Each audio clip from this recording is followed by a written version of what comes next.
Cyflwyniad dosbarth tu chwith ar gyfer mathemateg bellach 16, enghreifftiau o fudiant harmonig syml.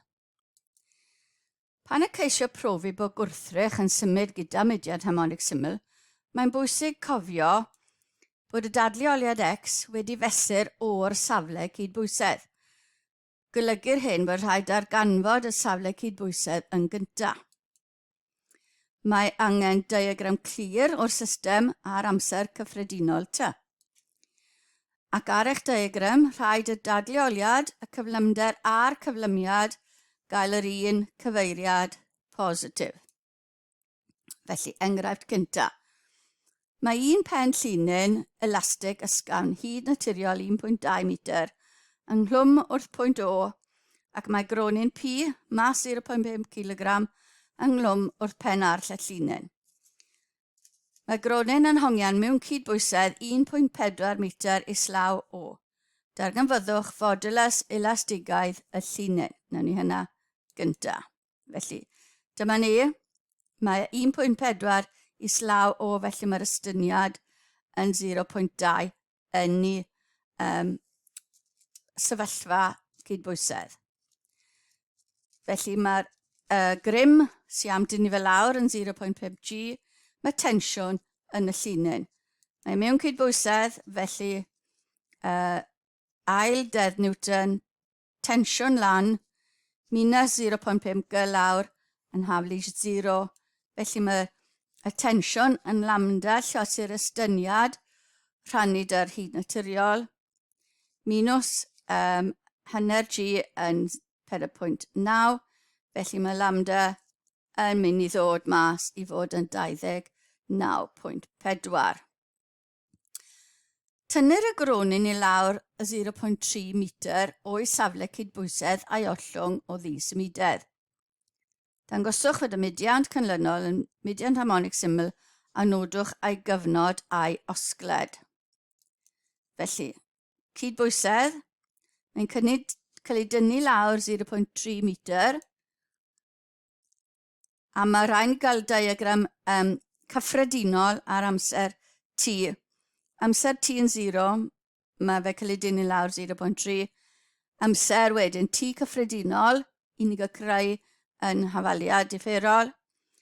Felly, y grymoedd nawr yn 0.5 G lawr. Tensiwn gwahanol yn tynnu lan. Ar amser T, ail dedd Newton, a mynd lawr 0.5 G minus T dash tro yma yn haflu 0.5 X doi dot. Mae'r estyniad nawr yn X, gan bod ni wedi penodi X i fod yn gyffredinol lawr o'r cydbwysedd, yn X plus yr estyniad gwreiddiol yn 0.2. So, yr estyniad newydd yw X plus 0.2. So, hanner G minus y tensiwn, yr ail tensiwn, yn haflu 0.5 X doi dot. Felly, lliosi mas, lliosi gyda 1.2, neu lliosi 29.4 gyda 1.2, a ni'n cael lliosi braced mas, a ni'n cael bod minus 24.5 yn haflu 0.5 X doi dot. Rhannu dy 0.5 neu lliosi dy 2, a ni'n cael X doi dot yn minus 49 X. Felly, mae'n mudiant harmonig syml gyda omega sgwar yn 49, omega yn 7. Y cyfnod felly yw 2 pi dros omega sy'n tua 0.898 eiliad. Gan fod fi yn 0, oedd yn cael ei adael i fynd wedi cael ei dynnu lawr i X yn haflu 0.3, pan mae X yn 0, yr osgled yw 0.3. I fyna nôl ymlaen 0.3 bydd e'n symud. C. Darganfyddwch yr amser pan fydd y gronyn 1.25 metr islaw O am y tro cyntaf, a chyflymder y gronyn ar yr ennyd yma. Felly, ar cydbwysedd mae pellter o O yn 1.4. Ni angen pan mae OP yn 1.25. Felly mae'n x ni'n fod negatif 0.15. Am y tro cyntaf, cofiwch mae'n cael ei symud lawr 0.3 a wedyn cael ei adael fynd, felly mae'n mynd i gyrraedd y pwynt yna ar ôl tyma bach o amser. Felly, a yn cos omega, x yn a cos omega t, os dwi'n cael ei amseru o'r ochr, a oedd 0.3 cos omega yn 7t. Felly pan mae x yn minus 0.15, mae gyda ni'r sefyllfa yna. Ni angen yr amser i gyrraedd y pwynt yna. Rhannu dy 0.3, ni'n cael bod cos 7t yn minus hanner. Felly 7t yn ailpedrand, felly 2 pi dros 3. Felly t yn 2 pi dros 21. Wedyn, na'r amser i gyrraedd a'r cyflymder y gronyn ar yr amser yna, dx i t, felly dx i t bydd dyna x, differi hwnna, mae cos yn mynd yn minus, 7 llosir 0.3 a ni gael minus 2.1 sin 7t. Gosod t yn 2 pi dros 21 a ni'n cael yr amser neu'r cyflymder yna. Enghraifft 2. Mae AB a BC yn ddau linyn elastig hyd naturiol 1.5 a modulus 19.6. Y ddau gyda'r un hyd naturiol a'r un modulus. Cysylltir y ddau i'w gilydd yn B a chysylltir y pennau A a C fel bod A yn 5 metr yn vertigol uwch ben C. Felly mae'r ddau nhw'n cael ei ymestyn. Cysylltir gwrthrych mas 0.5 kg i'r ddau linyn yn B a mae'r system nawr mewn cydbwysedd. Darganfyddwch safle cydbwysedd y gronyn gyntaf. Felly dyna ni 5 metr sy'n rhwng A a C. Mae'r ddau a hyd naturiol 1.5. Felly os dyn ni galw estyniad AB yn E a bydd estyniad yn BC wedyn ni 2 ar ôl, felly 2 minus E. Felly grymoedd lawr yw 0.4 G, tensiwn yn yr un lawr a tensiwn S yn yr un sy'n tynnu nôl. Felly unrhyw gyfeiriad S yn tynnu lan minus T minus 0.4 G yn haflu 0 gan bod nhw mewn cydbwysedd.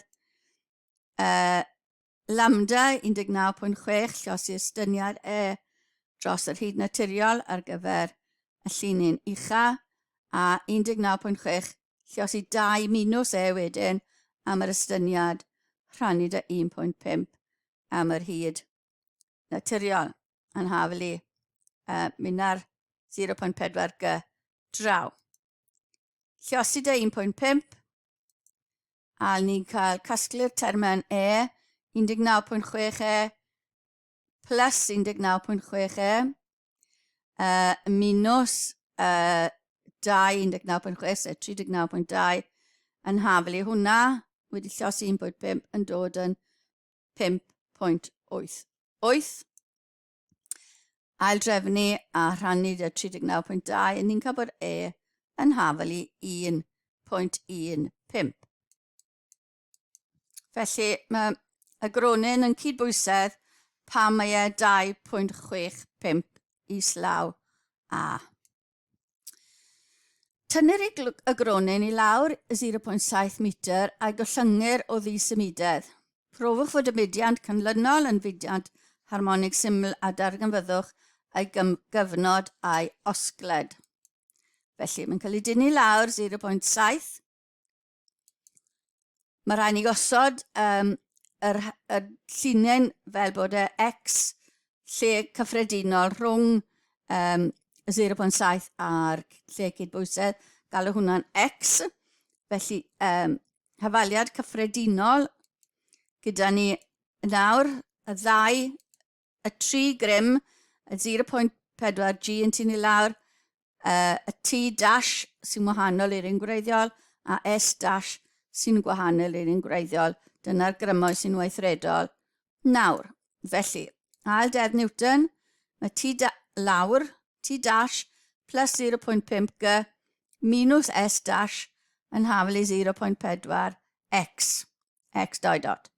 Felly, y tensiwn, yr estyniad yn y gwylod, oedd 1.15 gyda ni ar gyfer E.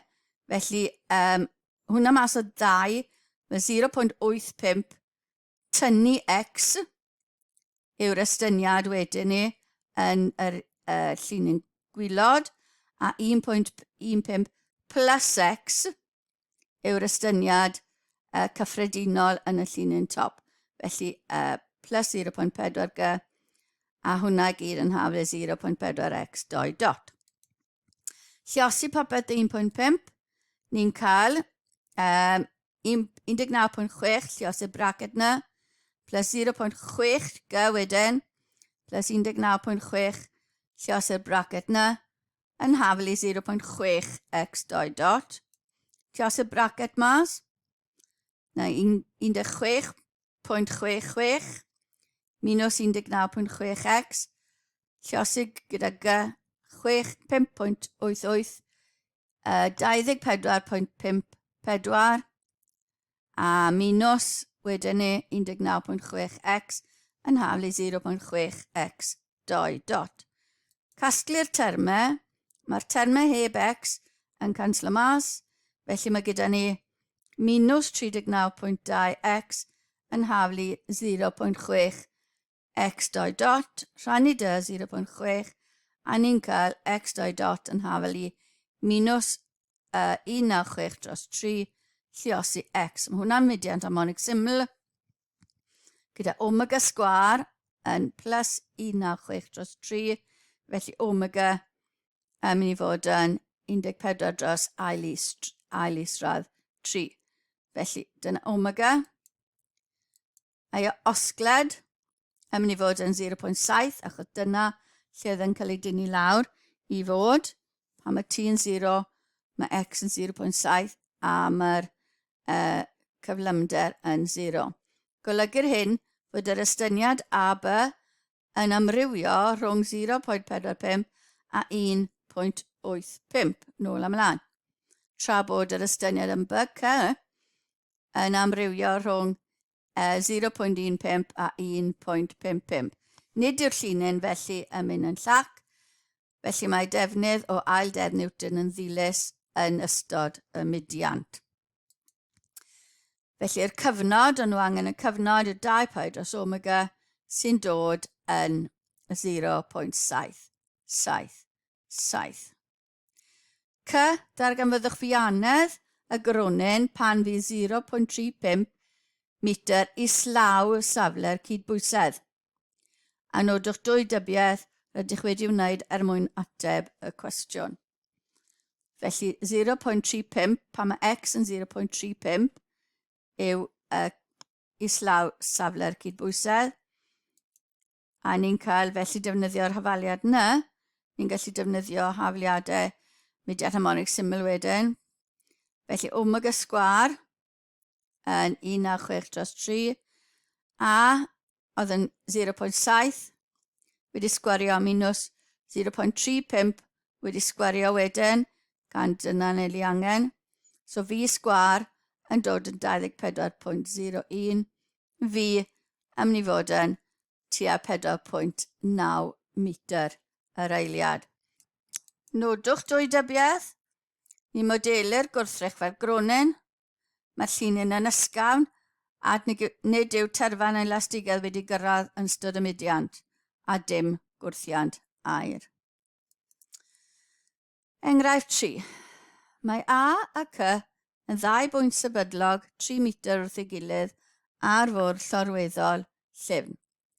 Mae un pen elastigaidd hyd naturiol 0.6 a modulus 56 Newton yn glwm wrth y pwynt A, a pen arall yng nglwm wrth gronyn P mas 0.5 0.4 kg. Mae un pen llinyn elastigedd arall, hyd naturiol 1.2, a modulus elastigedd 80 Newton, ynghlwm wrth y pwynt C, a mae'r pen arall ynghlwm wrth y gronyn P. Profwch bod estyniad AP yn 0.5 pan fydd P mewn cydbwysedd. Felly ni'n llorweddol ar fwrdd llyfn.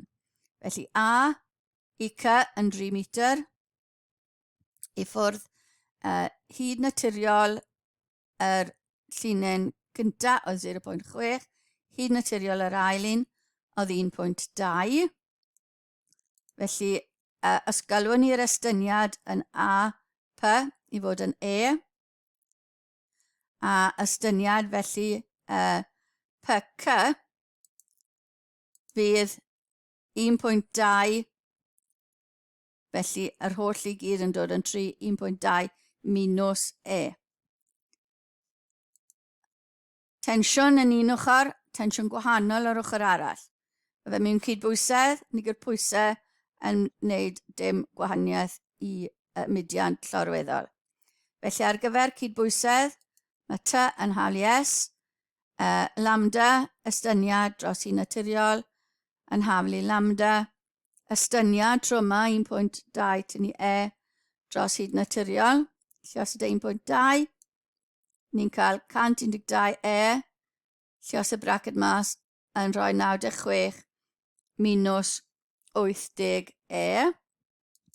Casglu'r E, ni'n cael y gwerth bod E yn hafel 0.5.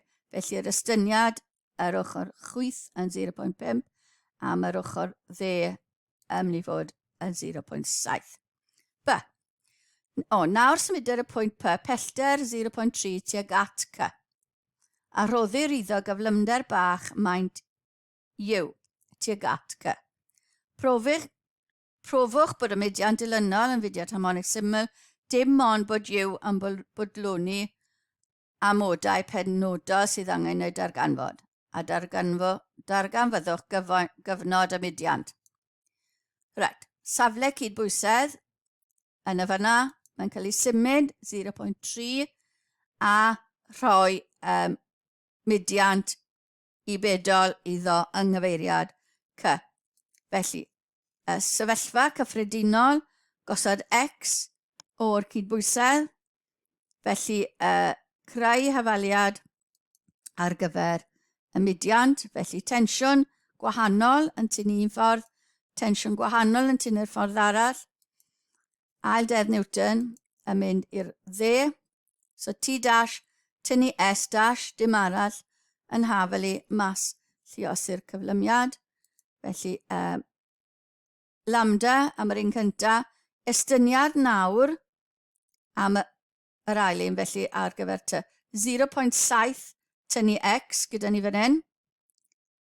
Dyna'r estyniad, felly X mewn i hwnna yn mynd i fod 0.7 tynnu X dros yr hyd naturiol a 0.5 plus X wedyn ni ar gyfer estyniad yr ochr chwith. Lluosi gyda 1.2. Lluosi gyda 1.2. Mae hwnna'n mynd i ddwblu. Hwnna di lluosi dy 1.2. Lluosi bracet mas. Ni'n cael y terma yna. A 56 yn canslo. Mae'r X yn mynd i ddod yn minus 192X yn haflu 0.48X2. 2 dot. Rhannu dy 0.48 a ni'n cael bod X 2 dot yn hawlu minus 400X. Felly omega sgwar, os yw yn mudiant harmonig syml, yn mynd i fod yn 20. Felly mae gyda ni mudiant harmonig syml, gyda omega yn 20, dim ond bod y ddau linyn yn aros yn dyn.